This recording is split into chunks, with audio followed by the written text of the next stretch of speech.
Quiero contar una historia que sucedió hace 15 años y marcó mi vida. Para los que no me conocen, soy cineasta, hago películas. Mi primer proyecto de cine, Pro Vida, una película que ha cambiado la vida de muchas personas, incluyendo la mía, titulada Vela. Yo me encontraba en Miami presentando la película, y para no hacer el cuento largo, uno de los amigos estaban ahí en la audiencia. Unas semanas después me llama y me dice: Eduardo, tenemos un amigo en común, yo sé que no lo ves desde hace 6 años, pero fíjate que está pasando por una situación complicada. Él y su novia pues están embarazados y mañana, muy temprano, 8 de la mañana, tienen cita para abortar y no hay quien los pare. Ella quiere tener a su bebé, pero bueno, él no está preparado, le está yendo muy bien en su carrera musical. El tema es que ya tomaron la decisión. El aborto está en la mesa, es una opción y mañana van a poner en práctica esa opción. Entonces, después de ver tu película Vela, pues tu personaje José me inspiró a llamarte, a pedirte de favor que le llames y los convenzas a que no lo hagan. Una llamada complicada porque tenía 6 años sin hablar con este amigo.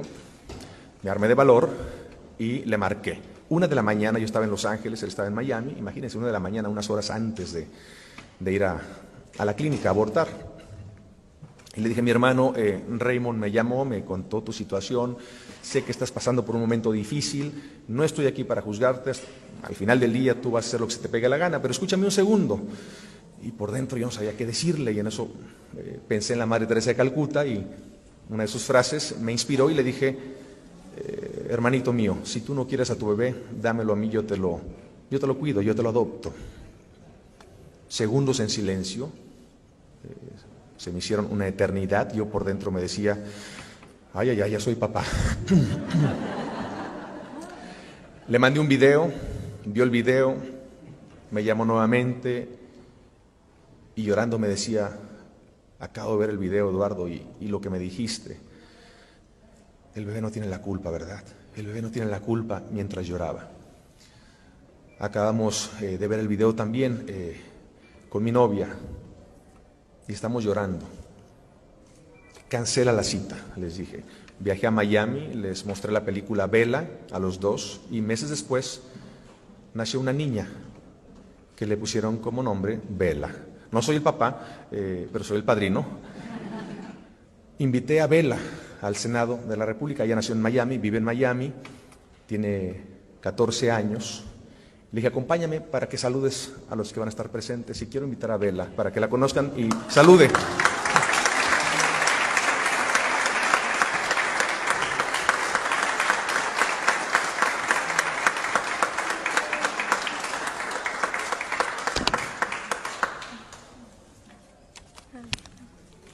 Hola, yo soy Bella. Es un honor estar aquí en el Senado de México. Yo soy mitad mexicana por mi mamá y mitad dominicana por mi papá. Estoy un poco nerviosa porque, pero yo tengo 14 años y hace un año mis papás me contaron una historia. Gracias a mi mamá y a mi papá.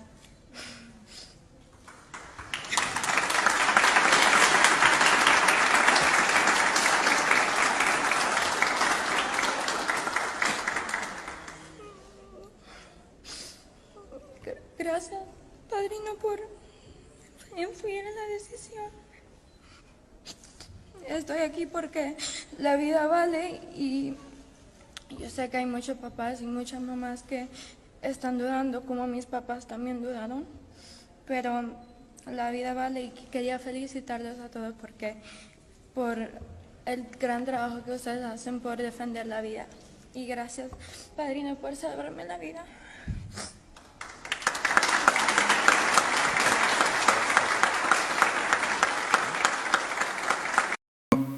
Creo que todos estamos agradecidos con el Señor porque en algún momento de nuestras vidas, probablemente en la vida de todos, ha aparecido alguien que el Señor usó para salvarnos la vida de una u otra manera. No sé si les gustaría darle un aplauso al Señor por la vida de esas personas que aparecen como un ángel para bendecir la vida de cualquiera, una familia, un hombre, una mujer, un niño, un joven. Y mientras miraba a lo largo de esta semana, y leía y pues navegaba en medio de todo el contenido que miré antes de compartir este tiempo que vamos a compartir ahora, me hacía muchas preguntas. Una de las preguntas que me hacía es: ¿cómo sería si todos los niños que van a ser abortados en algún momento tuvieran la oportunidad de decir algo, una palabra por lo menos, si tuvieran voz, así como ella la tuvo, ¿no? ¿Cómo sería eso? Si cada niño que va a ser abortado en adelante, por ejemplo en nuestro país, creo que es bien sabido por todos que en estos días fue aprobado el aborto sin ningún tipo de restricción hasta la semana 24 de gestación. Y me preguntaba cómo sería si cada una de esas personitas tuviera una oportunidad de hablar, una sola, como ella. Y si tú y yo miramos estadísticas alrededor del mundo, nos vamos a dar cuenta que el gran factor, la gran causa del aborto a nivel mundial es una sola. La gran causa son los embarazos no deseados. Y hoy quiero contarte la historia de un embarazo no deseado. A partir de esa historia creo que vamos a aprender muchas lecciones acerca de esto y acerca de todas las áreas de nuestra vida. ¿Quién quiere acompañarme a esa historia? Listos, vamos a ir a esa historia de un embarazo no deseado. Y esa historia podría empezar así, con un hombre que empieza a navegar en sus redes sociales y está mirando una cosa y está mirando otra, y mientras navega allí en sus redes sociales y mira por aquí, mira por allá, de pronto aparece una chica particularmente guapa, guapa en serio. Bueno, nosotros sabemos que hoy por hoy nadie es feo en redes sociales, ¿verdad? El que aparece maluco en redes sociales es porque no sabe manejar filtros. Ya los filtros son casi un delito, o sea, eso transforma a la gente de una manera increíble, ¿no? Entonces él mira en su red social y él se da cuenta: no, esta chica es más que filtros, está muy bonita, le mueve todo, le revoluciona todo, y él quiere hacer su siguiente movida para acercarse a esa chica. ¿Qué hace un chico que se quiere acercar a una chica a través de redes sociales y quiere hacer sus movimientos ahí tácticos y estratégicos? ¿Qué hace? A ver, alguien que me ayude. Empieza a reaccionar, ¿no? Empieza a reaccionar, Trini, empiezan ahí la movida, esa estrategia tan, mejor dicho, bueno, empieza a reaccionar. Ayer en las reuniones lo mismo, ¿no? Esa es la estrategia de avance. Bueno, la historia podría ser así, pero no es así porque es de hace muchos años atrás, ¿no? Era solamente como por traerla a nuestro contexto un poquito. Realmente está un hombre no navegando en sus redes sociales, sino que está asomado por el balcón de la azotea de su palacio. Es un lugar muy alto y desde ahí él puede ver perfectamente toda su ciudad. Entonces él está viendo toda la ciudad y mientras mira, se encuentra efectivamente con una chica espectacularmente guapa. Está tan bonita que le revoluciona todo por dentro, y él va y con sus contactos se le hace muy fácil averiguar quién es. Él averigua quién es ella, sabe sus datos, sabe quién es y dice: tráiganmela por favor. Estamos hablando, ¿ya saben de quién o no? De rey David. Como él era rey, él podía tener esa autoridad. Estamos hablando de una cultura muy diferente. Estamos hablando de un hombre que sencillamente desea una mujer, pero por el poder que tenía, que casi que era omnipotente, entonces él manda a traer la chica y la trae. Y la trae sencillamente porque quiere pasar un rato de placer con ella. La chica va a donde el rey. Como te digo, es una cultura muy diferente, conceptos muy diferentes. Ella vuelve a su casa, pasa un tiempo. Y después de pasado ese tiempo, ella le devuelve al rey un mensaje concreto, sencillo, pero muy claro. 2 palabras: estoy embarazada. Ahora, este era un embarazo no deseado. El rey no quería tener un hijo con ella y piensa en una alternativa rápida para solucionar esto que se ha convertido en un problema. ¿En qué solución rápida piensa una pareja que, por ejemplo, se conoce por una aplicación de estas de citas, o que de pronto intercambió reacciones a través de una red social, se generó conexión, salieron una noche loca y se dan cuenta al otro día, caen en cuenta de que, bueno, no nos cuidamos, como se dice por ahí, y de pronto hay el riesgo de un embarazo? ¿Qué hace una pareja frente a eso? Entonces hay muchas alternativas, ¿no? Entonces se toma algo para el día después reaccionar rápido, o un aborto ahora, ¿no? Bueno, hay un detalle que no he contado por si acaso alguno no se sabe la historia del rey David. Esta mujer no era una mujer soltera, era una mujer casada. Así que el rey David piensa en una idea para solucionar el problema, y la idea es achacárselo al esposo, pero el esposo no está en la casa, por eso a él se le hace fácil sin ningún problema mandarla a traer. ¿Dónde está el esposo? Resulta que es un soldado, pero no es cualquier soldado. O sea, hablar del ejército de David es hablar del mejor ejército en toda la historia bíblica. el mejor de los mejores. O sea, nunca nos encontramos al ejército de David perdiendo en una batalla, saliendo corriendo, escondiéndose, jamás. Unos gladiadores terribles, buenísimos, pero dentro del ejército de David había un grupo de hombres que eran como Avengers, o sea, esta gente perfectamente cuadrada en el universo Marvel. Uno de esos 30 superhéroes era el esposo de ella, se llamaba Urías, era un super gladiador. ¿Y sabes qué estaba haciendo? Estaba en la guerra, así como algunos lo dijeron, estaba en la guerra defendiendo a su familia, defendiendo a su país, pero también peleando por su rey, mientras que él se acostaba con su esposa por su propia voluntad unilateral. Ahora, mientras todo esto está pasando, entonces el rey piensa en la solución. Voy a achacárselo. Entonces, ¿qué hace? Él manda a llamar a Urías. Claro, como es tan buen soldado, le sirve el achaque de que es para que le dé informes de la guerra, cómo va todo. Al ser tan buen soldado tendrá muy buena lectura de lo que está pasando. Lo manda a traer y vamos a leer lo que pasa. ¿Listo? Esto está en el segundo libro de Samuel, capítulo 11. Vamos a leer el versículo 7. Leamos la palabra de Dios juntos. Dice: cuando Urías llegó, David le preguntó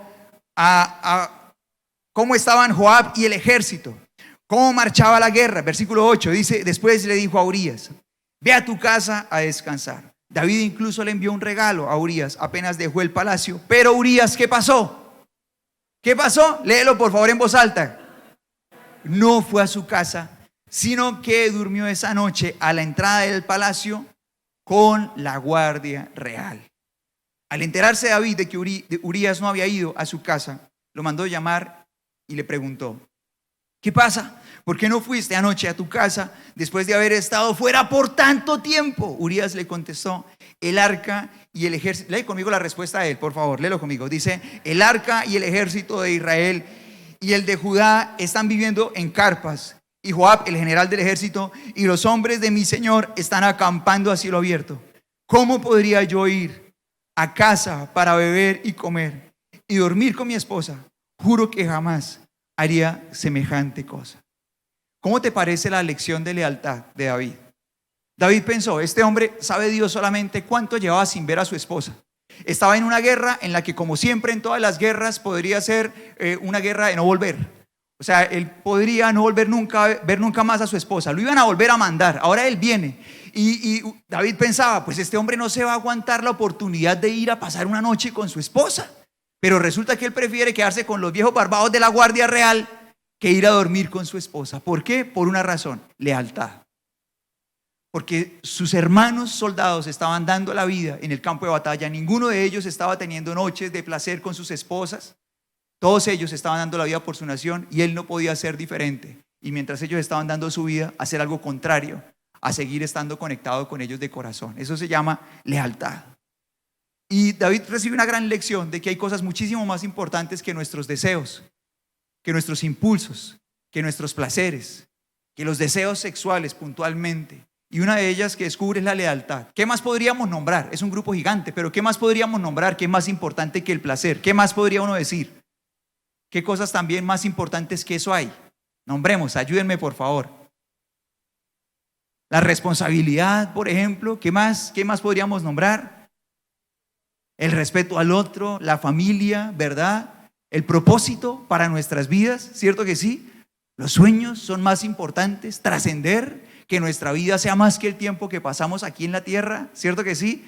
Más grande, y lo más grande de todos, nuestra conexión con Dios, ¿verdad? Sin embargo, a David le parece una locura la manera de actuar de Urías. Él no lo puede creer. O sea, ¿cómo no se va a dormir con esa esposa tan guapa que tiene? Podría ser la última vez que David no aprovecha. Prefiere quedarse con estos tipos barbados de la guardia real. Él no lo entiende. No lo entiende. ¿Por qué?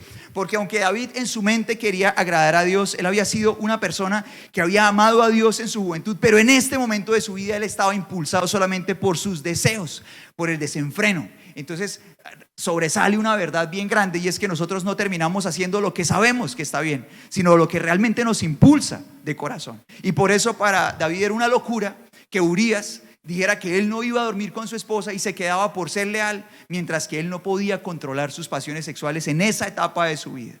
Era una locura. Así como puede ser una locura para muchas personas pensar en que en el diseño de Dios está que la sexualidad tiene un lugar y un tiempo en nuestras vidas, y que no es sencillamente un objeto de placer y ya, como cualquier otro placer temporal que un ser humano se pueda dar. Mira lo que dice la primera carta a los Tesalonicenses capítulo 4, versículo 3. Leámoslo juntos, por favor. Primera carta a los Tesalonicenses 4, versículo 3. Leámoslo en voz alta, la palabra de Dios dice así. Dice, la voluntad de Dios es que sean ¿qué cosa? Que sean santos, o sea, alejados de todo lo malo. ¿Qué más dice? Entonces, aléjense de todo pecado sexual. Versículo 4 dice, como resultado, cada uno controlará su propio cuerpo y vivirá en santidad y honor, no en pasiones sensuales como viven los paganos que no conocen a Dios ni sus caminos. Y esto es muy importante. El Señor nos dice que para vivir una vida ordenada sexualmente necesitamos un tesoro muy grande que se llama control propio. Alguien que lo diga conmigo. ¿Cómo se llama? Control propio. ¿Que se necesita en qué época de la vida? Toda la vida, ¿verdad? Porque a veces uno puede pensar equivocadamente y piensa que solamente eso es por tiempos parciales. Pero uno casado, donde es el tiempo diseñado por el Señor para vivir una vida sexual hermosa, disfrutarla al máximo, al 100% en amor con su esposa o con su esposo, según sea el caso, también se necesita control propio. Uno podría pensar que no, pero también, ¿no? Porque ahí tendríamos que hablar, por ejemplo, de testosterona y de que los hombres tenemos un apetito sexual mayor que las mujeres en general, por naturaleza, ¿sí o no? Los hombres todos penosos, ayer también fueron así. Ahí sí, tira la piedra y esconden la mano, ¿no? No, yo no me imagino la casa de alguno donde la esposa le dijera, yo quiero una noche loca de pasión contigo. Y el esposo le dice, ay, hoy no, estoy cansado. ¿Será que eso ha pasado en alguna familia aquí?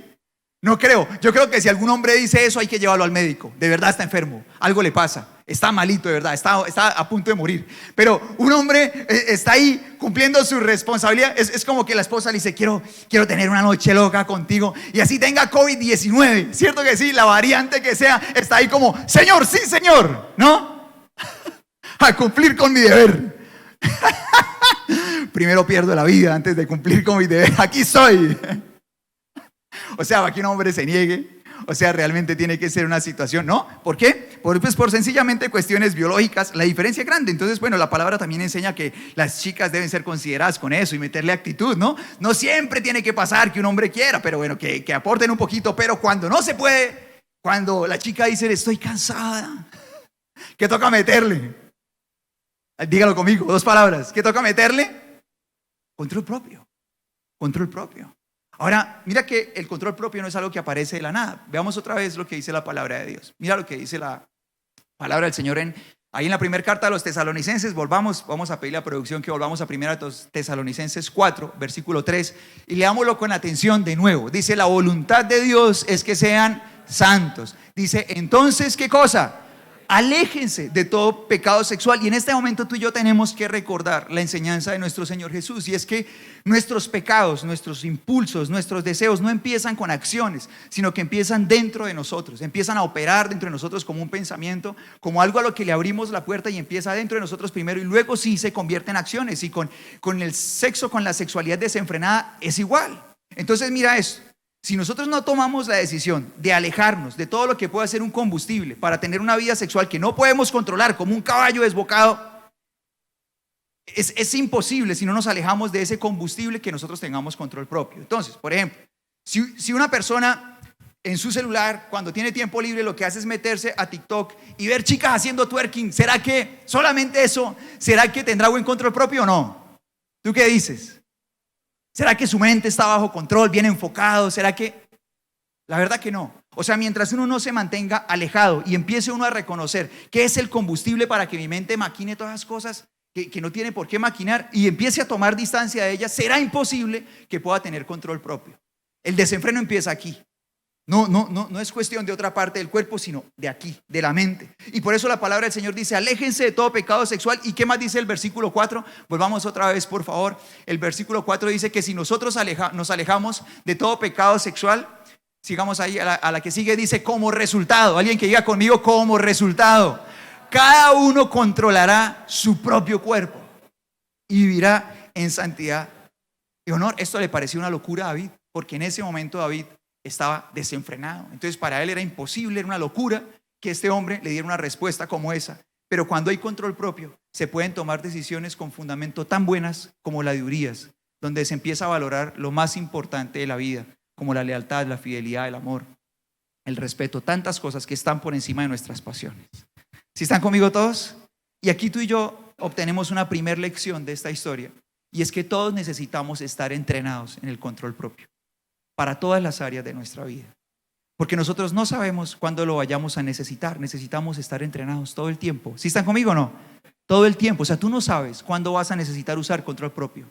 O sea, si uno supiera cuándo, como el Señor Jesús dijo, pero eso era para hablar de su venida, pero apliquémoslo acá. Si uno supiera cuándo se le va a meter el ladrón a la casa, pues uno no estaría durmiendo todo fresco, ¿cierto que sí? Lo mismo pasa con el control propio. Si uno supiera cuándo va a ser tentado y cuándo va a tener que decir sí o no efectivamente en cada situación de la vida, pues uno estaría como que a la expectativa, pero uno no lo sabe. ¿Qué tiene que hacer? Estar entrenado en el control propio. Ahora, ¿qué hace David frente a la respuesta leal de Urías? ¿Qué hace David?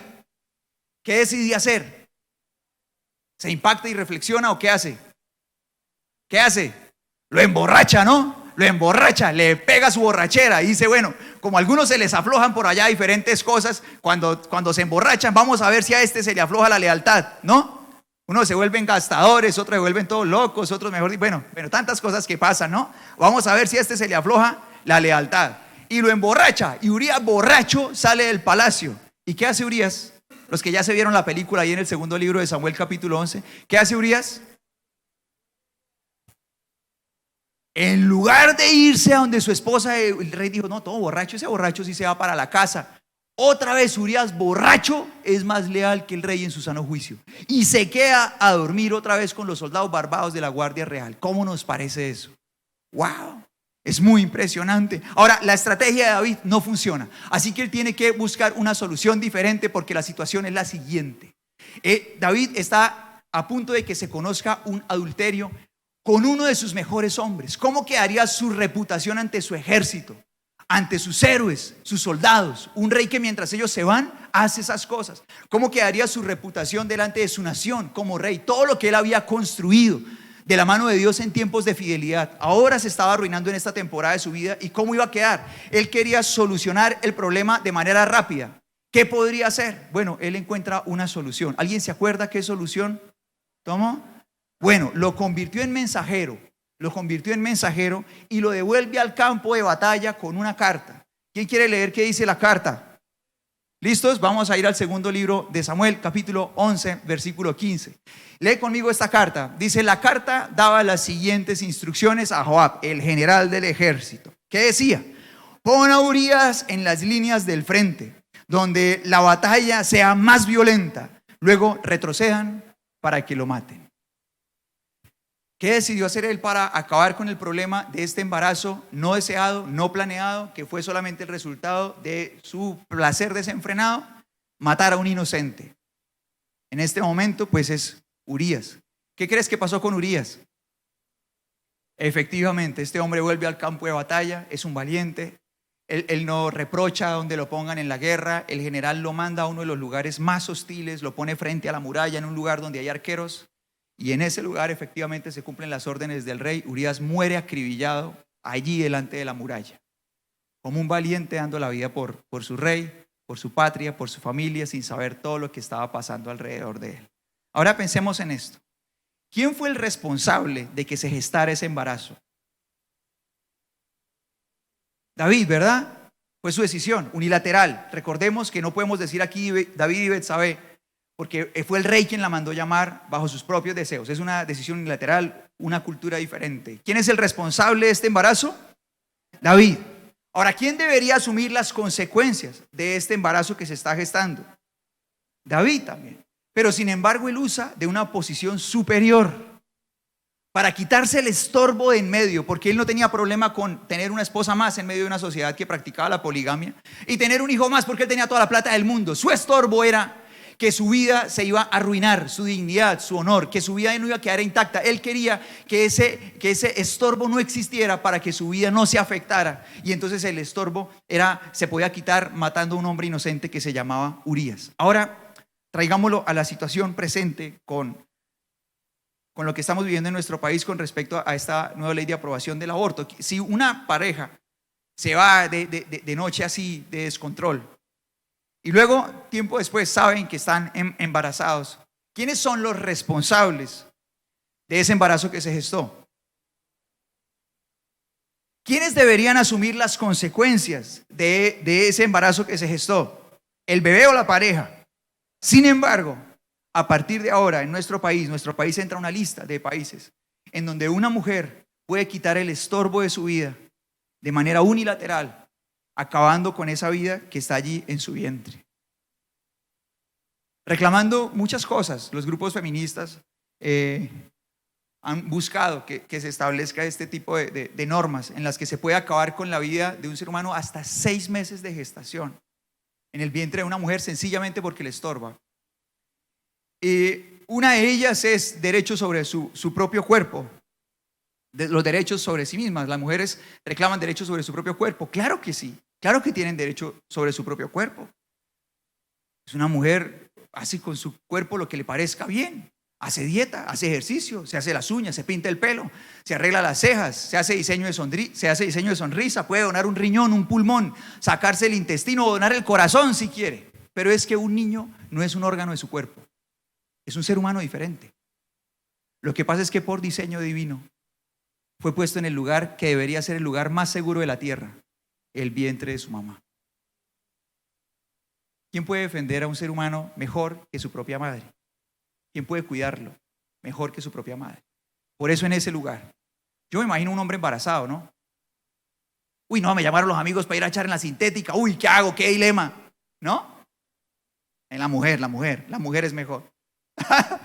Ahora, pero ellas reclaman eso, pero el ser humano que está en su vientre no es parte de su cuerpo, es un cuerpo diferente que debería estar en el lugar seguro, más seguro de la tierra porque es amado, pero resulta que cuando es odiado está en el lugar más inseguro de la tierra porque puede ser matado allá adentro sin oportunidad de escapar.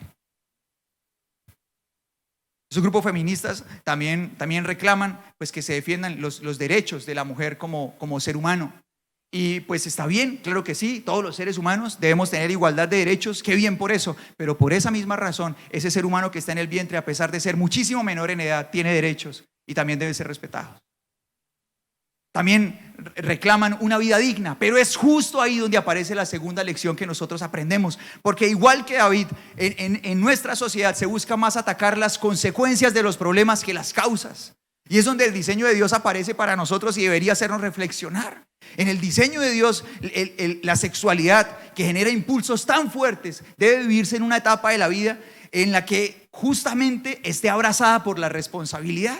Entonces, en el diseño de Dios, ¿qué debe pasar primero? Un ser humano debe desarrollarse primero como persona y ser una persona fructífera. ¿Sí estás conmigo o no? Que se sienta plena primero, que encuentre el camino para sus sueños, que dé fruto, sea capaz de ver por sí misma, que se enamore y escoja una persona a quien ame y en ese amor conforme una familia y vivan su vida sexual con plena libertad y placer y se den gusto. La palabra del Señor dice en Proverbios capítulo 5, disfruta de tu sexualidad con tu esposa. Disfrútala. O sea, es que el hecho de disfrutar de la sexualidad no es un problema para Dios, es que Él inventó eso. El problema es cuando se vive de manera desenfrenada, porque con el desenfreno sexual ni siquiera todos los anticonceptivos del mercado dan abasto. Y por eso el año pasado, 2020, a nivel mundial, ¿sabes cuántos abortos se realizaron por embarazos no deseados? Alrededor de 73 millones. Porque no pueden contener. Y entonces después aparece el estorbo en el vientre y matémoslo. Esa es la forma de solucionar el problema. Ahora, David atacó la consecuencia. Y como David atacó la consecuencia, él pensó que había acabado con el problema. ¿Se acabó con el problema o no? Los que ya se vieron la película. ¿Se acabó con el problema de inmoralidad en su familia? Porque realmente el problema no era Urías. El problema estaba dentro de David. Y es que en esa etapa de su vida, él empezó a ser guiado por la inmoralidad. Vuelvo a preguntar, ¿acabó con el problema de inmoralidad en su casa o no? ¡Qué error tan grande! Ahora yo te invito a que reflexionemos. ¿Será que nosotros podemos caer en el mismo error en diferentes áreas de nuestra vida? De atacar la consecuencia en lugar de preocuparnos por las causas. Por ejemplo, cuando una pareja de esposos está en discusiones y piensa, divorciémonos, vamos a divorciarnos. ¿Será que están atacando las consecuencias o las causas del problema? Las consecuencias, evidentemente. Yo creo que toda pareja de esposos en este lugar podemos decir que hemos tenido inconvenientes como familia, ¿verdad que sí?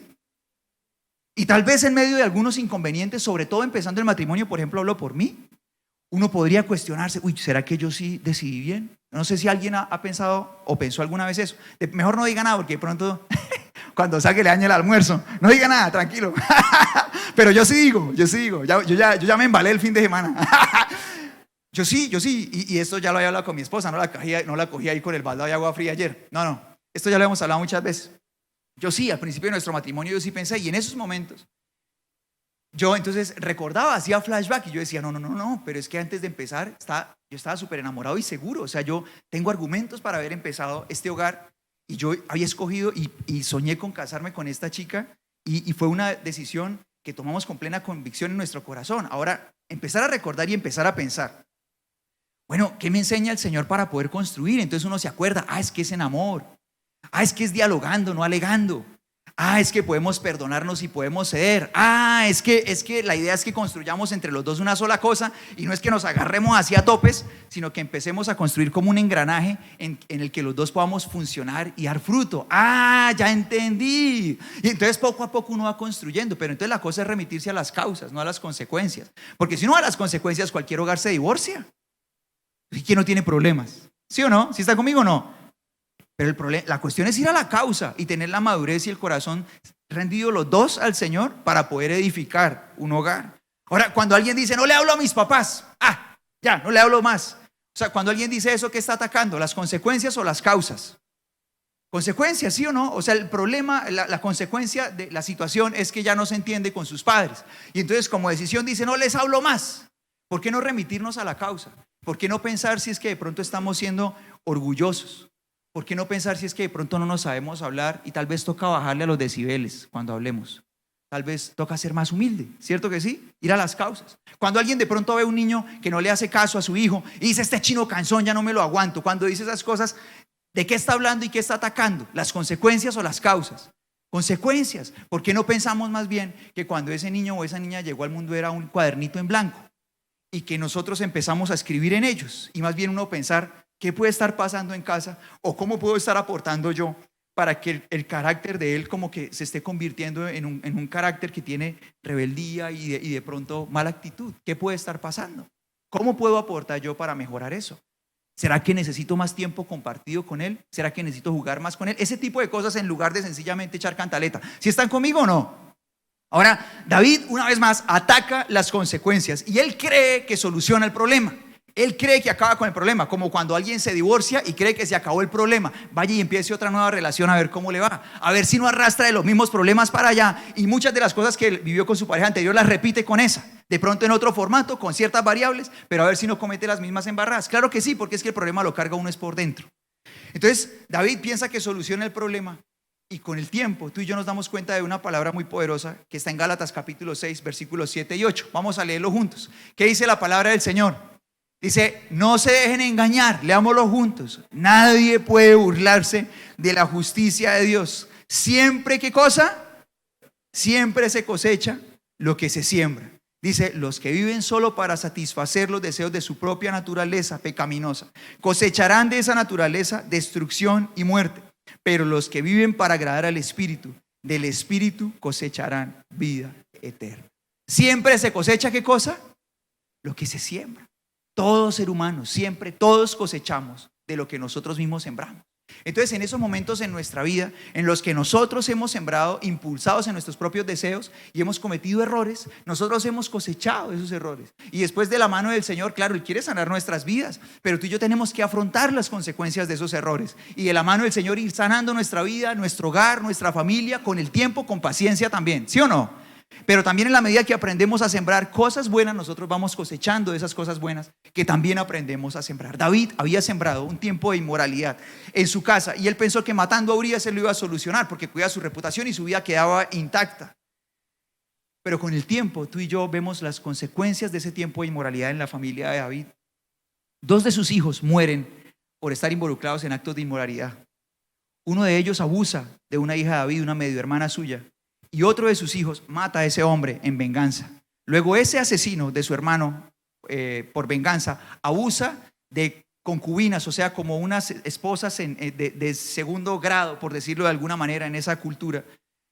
de su padre, de su propio papá, abusa de esas concubinas, ese propio hijo, y este otro hijo es juzgado por Salomón por un acto de inmoralidad sexual también. 3 hijos mueren y abusos sexuales son la cosecha que David obtiene por esa temporada de inmoralidad en su propia vida y que tiene que aprender a afrontar con paciencia. Cuando una persona cree que atacando las consecuencias soluciona sus malas siembras, está muy equivocado.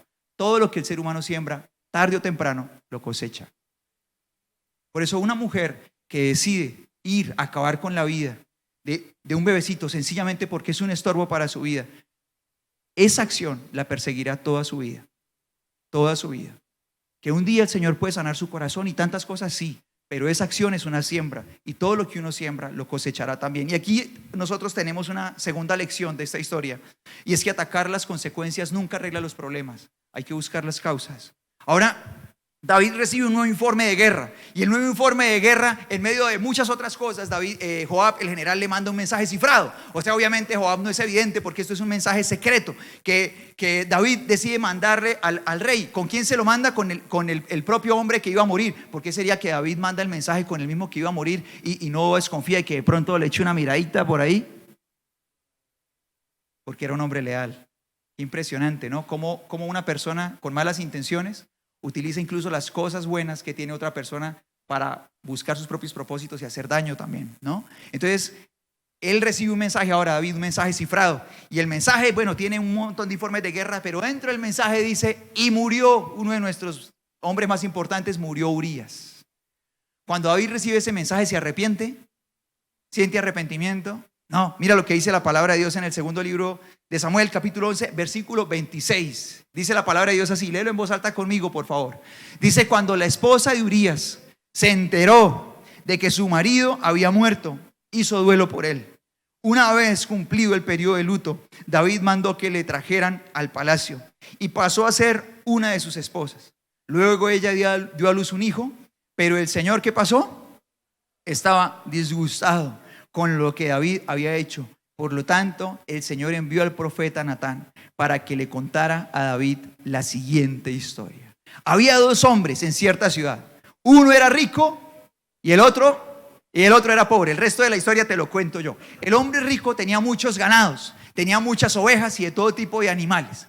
El hombre pobre tenía solamente una ovejita. Pero esta ovejita para él no era ganado como para el otro señor. No era para la venta, ni era un animal para sacrificio, ni nada de eso. Para él esa ovejita era como su mascota. Entonces él le tenía amor a esa ovejita, así como le puede tener amor a su perrito, cualquiera que tenga una mascota y le ame, o un gatico, bueno, en fin. Era su ovejita y él amaba a su ovejita. Su ovejita, él se esforzaba por darle el mejor alimento, dormía con ellos. ¿A quién se le mete el perro o el gato a la cama? Bueno, yo creo que a muchos. Bueno, la ovejita dormía con él, era muy amada. Un día llega una visita a la casa del hombre rico, y este hombre rico dice, voy a quedar bien con mi amigo, voy a invitarlo a comer un cabrito, voy a prepararle uno de los animales. Sale a ver sus animales y dice, no, pero no quiero ninguno de estos, quiero la oveja de este hombre pobre. Y entonces usa su fuerza para mandar a sus empleados quitarle la oveja a este hombre pobre, la trae, la sacrifica, la cocina y se la entrega en el plato a su amigo. Natán le está contando esta historia ¿a quién? A rey David. Ahora miremos la actitud del rey David. Ya estamos en el capítulo 12, versículo 5. Vamos a leer la actitud de David. Entonces David, ¿qué pasó? Léelo conmigo. David, ¿qué pasó? Se puso furioso. Tan cierto como que el Señor vive, juró, cualquier hombre que haga semejante cosa merece la muerte. Debe reparar el daño, dándole al hombre pobre 4 ovejas por la que robó y por no haber tenido compasión. Entonces Natán le dijo a David, tú eres ese hombre. El Señor Dios de Israel dice, yo te ungí rey de Israel y te libré del poder de Saúl. Te di la casa de tu amo, sus esposas y los reinos de Israel y Judá. Y si eso no fuera suficiente, te habría dado más, mucho más. ¿Por qué entonces despreciaste la palabra del Señor e hiciste este acto tan terrible? Pues mataste a Urías el hitita con la espada de los amonitas y le robaste a su esposa. Después el Señor le sigue profetizando, le sigue anunciando a través de Natán a David esas consecuencias de las que ya hablamos. Y ¿sabes qué me asombra? En este momento creo que podemos sacar 2 lecciones de aquí. La primera, que me asombra muchísimo, es que tú y yo podemos ver que esto que pasó, esta historia, cuando Natán viene a hablarle a David, no pasó ni un mes después, ni 2 meses después. ¿Como cuánto tiempo ha pasado? Podría haber pasado un año. Ese embarazo ya había sucedido completo después del luto de David. Ya el niño había nacido. Perfectamente había pasado un año después de que David había matado a Urías. Y él no se había arrepentido de eso. Él pensaba que estaba en lo correcto. Es más, Natán le cuenta la historia. Y siendo un rey acostumbrado a dar juicios, juzga a un tercero que no sabe quién es y no se ve a sí mismo. Es tenaz. Aquí aparece una nueva lección, y es que cuando nosotros somos motivados por nuestros deseos podemos ser muy ciegos. Y Dios puede usar gente para mostrarle a uno la verdad en la cara y uno no la ve. Y uno defiende sus deseos, defiende su posición, defiende lo que quiere y impulsado por sus deseos miente, le es infiel a la gente que uno ama, destruye una familia, arruina sueños, arruina propósitos, arruina muchas cosas, acaba con vidas. Lo que sea, con tal de defender sus deseos. Esta es la primera lección que podemos sacar de esto. Y tú y yo vemos cómo afortunadamente para David, cuando tú y yo seguimos leyendo, él se arrepiente de esto y cambia su actitud y cambia su parecer. Pero la segunda lección que podemos sacar de esto es que el hecho de que algo sea legal no quiere decir que sea correcto. David, como rey, autoriza la muerte de Urías y lo manda a matar con uno de sus generales. Pero eso no quiere decir que fuera correcto. Y por eso Natán, enviado por Dios, viene a confrontar al rey. ¿Cuántos pantalones tuvo Natán? ¿Verdad que sí? ¿Cuántos profetas en la Biblia murieron por decirle la verdad a sus reyes? Yo he recordado en estas 3 celebraciones a Isaías, que aguantó diciendo la verdad varios periodos de gobierno, hasta que al fin un rey lo mató aserrado, lo partió en 2 con un serrucho, por decir la verdad. Y así muchos hombres murieron por decir la verdad de parte de Dios. ¿Cuántos pantalones tenía ese hombre para confrontar algo que era legal según los ojos del rey David, pero que no estaba bien delante de Dios? Yo me imagino cómo sería Natán cuando se despidió de su esposa ese día. Esto sí es pura imaginación, pero yo creo que le dio un beso, que hasta la pobre esposa diría: ¿qué le pasó al viejito Natán? Y sale Natán de la casa, tal vez pensando: voy a hacerle un mandadito al Señor, tal vez no vuelva, tal vez no vuelva. Sale de casa para decirle al rey: tú eres el asesino de Urías. Afortunadamente también para Natán, David no fue como otros reyes que mató a los profetas que le hicieron ver la verdad, sino que decidió arrepentirse y empezar a escribir una nueva historia en su vida, así como había sido antes, de amor hacia Dios, y cerrar esta etapa de su vida de desenfreno con arrepentimiento. Ahora, eso es una gran lección para nosotros, porque creo que nuestra sociedad va a un punto en el que se legalice todo lo que al hombre se le antoje, al ser humano se le antoje, todo. Todo lo que a uno se le antoje sea legal, cualquier cosa, vamos hacia allá.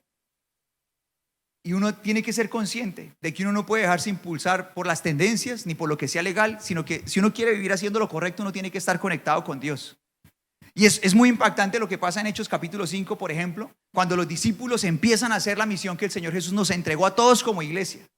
Y son confrontados por sus dirigentes. Los mismos que mataron al Señor Jesús ahora los amenazan y los empiezan a golpear a ellos, para decirles: ustedes no predican más en el nombre de Jesús. Y esta es la respuesta de ellos en Hechos 5:29. Dice: pero Pedro y los apóstoles respondieron, léelo conmigo en voz alta: nosotros tenemos que obedecer a Dios antes que a cualquier autoridad humana.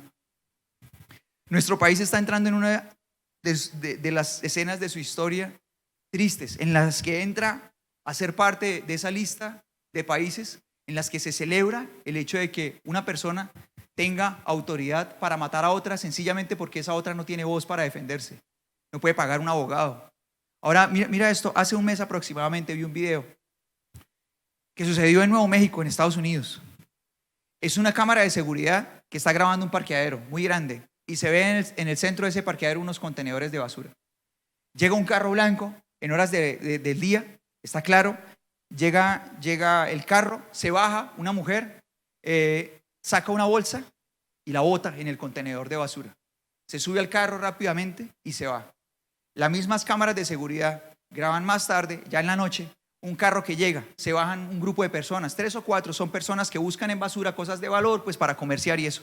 Entonces se bajan y empiezan a buscar en los contenedores. Y de pronto una de las personas dice después que empieza a escuchar quejidos como de un animalito, como si fuera un cachorrito, de un perro, un gato, y empiezan a buscarlo con cuidado en la basura y se dan cuenta de que es una bolsa, esa bolsa negra de basura que contiene un bebé recién nacido. Esta mujer ha llegado horas antes por las cámaras de seguridad la logran encontrar. Ha llegado horas antes y ha tomado su propio hijo, su propio bebé. Ella lo tuvo, lo echó en una bolsa y lo bota. Yo creo que uno tiene más cuidado con una bolsa cuando uno va a botar la basura orgánica para que no se le reviente ni le haga reguero que esa mujer. La coge y la bota así, la avienta al contenedor y se va. Ahora, esta mujer es acusada allá en su estado de intento de homicidio y de abuso infantil. La pregunta que yo me hago para reflexionar es: ¿qué diferencia hay entre un bebé que tiene 9 meses de gestación, como ese que fue botado al contenedor, y por el que fue juzgada esa mujer, y del que nadie abogó en redes sociales? O sea, nadie en redes sociales en donde aparecía ese video publicado decía: uy, qué mujer empoderada, qué valiente. Todos decían: es una inhumana. Todo el mundo comentaba: es una inhumana. Nadie decía: uy, una mujer empoderada que cuida sus derechos, pum, por eso mandó allá al caneco de basura a ese bebé recién nacido. Nadie dice eso. Todo el mundo la defiende. Ahora la pregunta es: ¿qué diferencia hay entre un bebé de 9 meses de gestación y uno de 6? Tal vez que el de 6 está preso aquí, en el vientre de una mujer que no lo ama. Tal vez esa es su diferencia. Tengo un hijo de 7 años. En las 3 celebraciones me ha conmovido pensar en este momento de nuestras vidas. Además, porque cuando mi hijo me vio empezar a escribir en estos días esta prédica, yo le conté que iba a hablar. Y le conté que iba a hablar de él un poquito. Entonces él se emociona. Y él me pregunta que qué iba a decir. Y yo le cuento esta historia que ya le he contado muchas veces. Mi esposa se ríe porque yo a Gaby le cuento muchas historias de cuando era muy pequeño y a ella le da risa que yo se las cuente tanto, pero él dice: cuéntamela otra vez porque es que me gusta oírla. La historia es la siguiente: cuando el niño nació, tuvo que ser llevado a pediatría para unos chequeos médicos. O sea, no se lo dejaron de una vez a su mamita, sino que tuvo que ser llevado a cirugía inmediato. Mi esposita lo vio, se lo mostraron, pero se lo llevaron de una vez los pediatras para unos chequeos médicos. Gracias al Señor todo salió bien, pero bueno, él estaba en esos chequeos médicos y en el hospital estaba trabajando una amiga de nosotros, y esa amiga pues habló con los pediatras para ver si era posible que yo fuera a verla. Pues obviamente mi esposita no, pues por su estado de recuperación, pero que si yo, porque era en otro piso, pero que si yo podía ir a verlo, al menos a ver al niño un poquito. Los pediatras dijeron que sí, me autorizaron, entonces yo subí. Y yo me paré allá afuera. El niño estaba en una incubadora, un tipo de incubadora que yo no había visto. No era una incubadora esas convencionales que uno ve, que son como una cajita. No, era una incubadora abierta. Tenía una parte superior y una parte inferior, como que le generaba calor al niño y todo, pero era abierta por los lados. Y el niño estaba ahí, yo lo veía desde afuera. Blanquito Nieves, él nació blanquito como su mamá. Blanquito, blanquito. Y yo lo miré de afuera con su primer mudita de ropa, chiquitico. Pesó como 1500 gramos, creo. Era ver pequeñito. Y yo lo miraba desde afuera. Y finalmente, pues bueno, me dieron autorización para entrar. Cuando yo lo miraba desde afuera, el niño estaba llorando. Habían más médicos por ahí, pero pues obviamente acababa de nacer, cuántas incomodidades podía tener. Él estaba llorando ahí. Había médicos, enfermeras hablando y todo eso, y estaban ahí pendientes, pero pues el niño lloraba.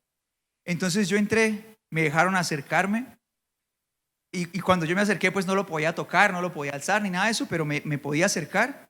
Y mientras él lloraba y él como que intentaba como mirar para todos lados, pues sabemos que la visión de un niño de esa edad pues todavía le falta desarrollo, pero él como que miraba para todos lados y lloraba.